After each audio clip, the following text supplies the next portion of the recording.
Brother and Sister, apa kabarnya nih? Tentunya dalam keadaan sehat-sehat aja dan tentunya dalam keadaan baik-baik saja ya. Kita terhubung di channel Ensiklomedi. Nah, di channel Ensiklomedi ini kita bahaskan tentang sejarah, sosial, budaya, kesehatan, dan masih banyak lagi ilmu yang wow gitu ya. Tapi sebenarnya kalau ngomongin wow nggak wow banget sih. Cuman kadang-kadang ilmu itu kan kita udah tahu, udah kita pahami kan ilmu itu ini dari. Cuman kadang-kadang kita lupa sampai di mana sih ilmu itu atau apa sih ya ini dari mana sih atau apa. Nah kayak gitu. Kadang-kadang kita lupa apa salahnya sih. Sampai itu lupa kayak salahnya. Nah hari ini kita mau bahasin tentang pohong. Pohong nih. Pohong, kamu tukang pohong. Pohong, kamu tukang pohong. Enggak ya, dia ngomongin pohong ya. Itu bohong, bukan bohong. Nah kalau ngomongin tentang pohong, nah kita kayaknya kalau pohong itu pasti bayangan kita ada makanan gitu ya. Pohong banyak. Tapi sebelum saya bahas tentang pohong, jangan lupa tombol subscribe dan loncengnya. Udah ya, kalau ngomongnya udah di subscribe sama lonceng, sekarang kita bahas tentang pohong nih. Pohong, pohong atau ketela pohong. Ketela pohong atau ubi kayu atau juga bisa disebut dengan singkong. Aku anak singkong. Kok anak singkong? Itu bukan lagi ya gitu. Aku anak singkong. Itu kan lagu apa ya? Madu dan Racun itu ya. Nah, ini adalah perdu tahunan, tropika dan subtropika. Perdu tahunan, tropika dan subtropika. Nah, kalau ngomongin perdu itu apa sih? Kadang-kadang kita nggak tahu perdu itu apa. Atau mungkin lupa nih perdu itu apa. Perdu itu adalah tumbuhan berkayu yang bercabang-cabang, tumbuh rendah, dekat dengan permukaan tanah, dan tidak mempunyai batang yang tegak. Itu perdu. Nah, itu kemudian ini pohong ini dikenal luas sebagai makanan pokok. Makanan pokok itu apa? Tahu kan makanan pokok?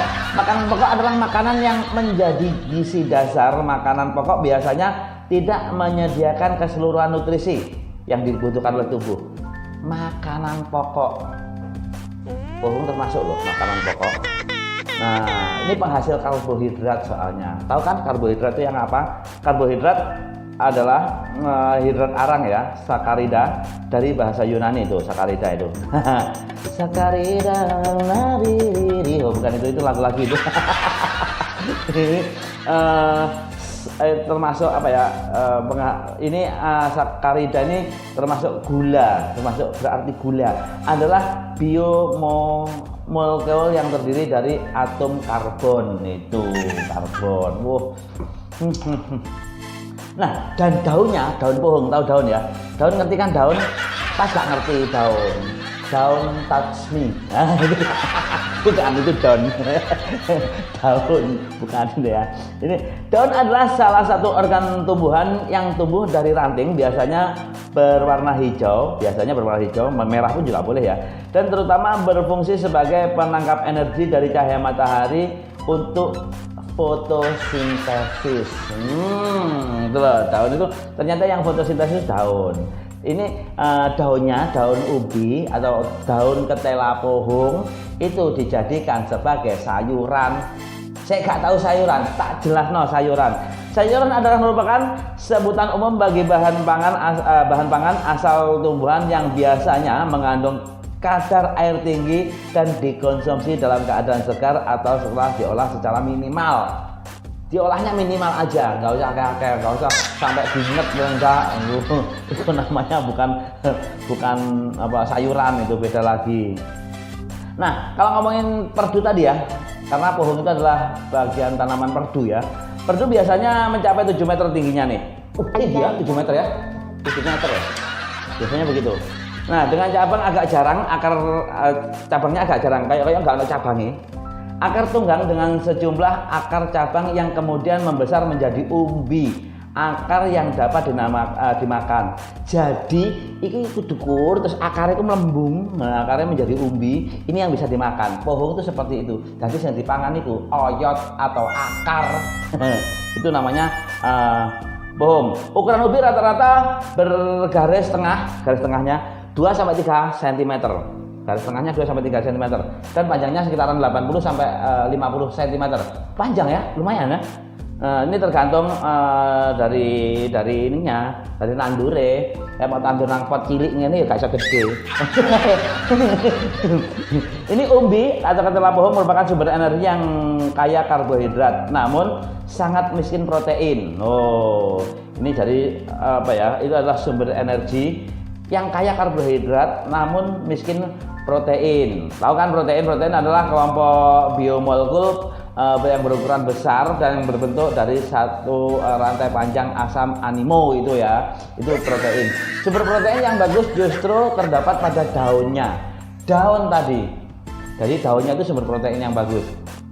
Singkong ini karena mengandung asam amino, karena daunnya tadi mengandung asam amino, itu menjadi protein. Singkong ya, yang nggak dimakan apanya? Pohonnya kali ya. Soalnya akarnya dimakan, daunnya dimakan, tengahnya tok yang enggak itu. Ini kalau ngomongin sejarah dan pengaruh ekonomi nih, ternyata singkong itu ada sejarahnya singkong dan pengaruh ekonominya. Wah, ini keren banget. Kan kita nggak tahunya kalau singkong tuh orang Indonesia, oh Indonesia ada penghasil singkong. Iya sih, tapi apakah singkong itu benar dari Indonesia? Nih, tak kasih tahu ya. Singkong pertama kali dikenal di Amerika Selatan. Amerika Selatan. Dan di Amerika Amerika Selatan.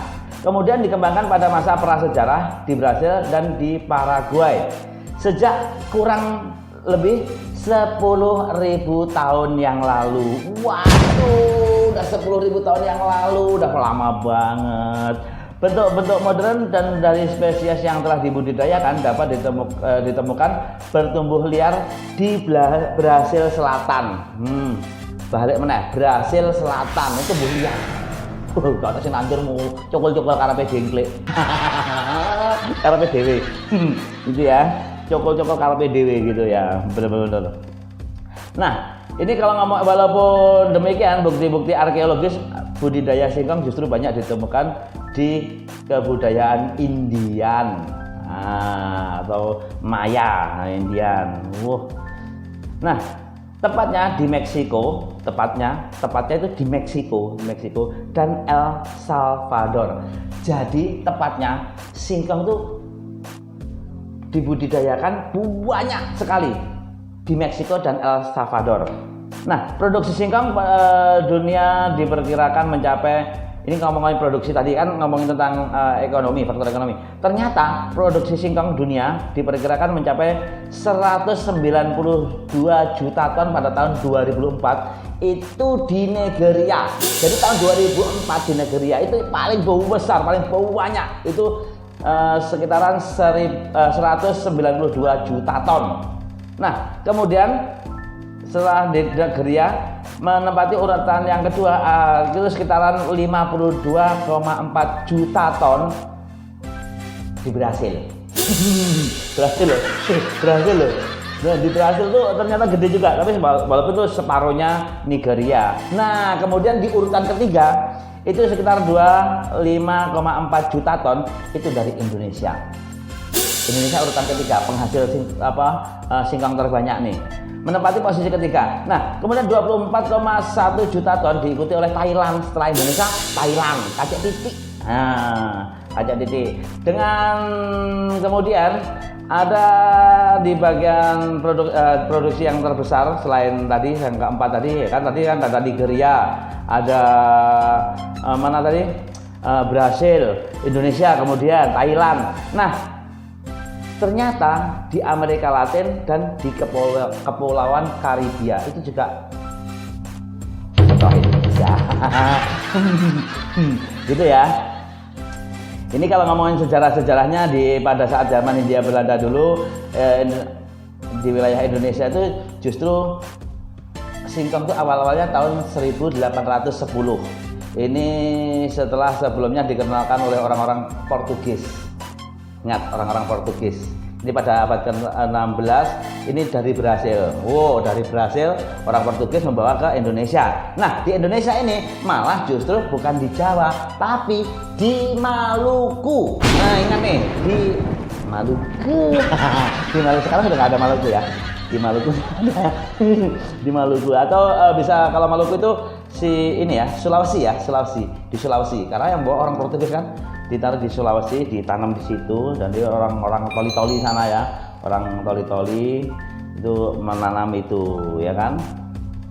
Nah, ini butuh waktu lama nih singkong menyebar ke daerah lain, terutama kalau ke Pulau Jawa. Ini diperkirakan singkong pertama kali diperkenalkan di suatu kabupaten di Jawa Timur itu tahun 1852. Bayangkan, tadi dari tahun 1810 digawanang ini mana Maluku, ternyata sampai ke Pulau Jawa penyebarannya itu tahun 1852.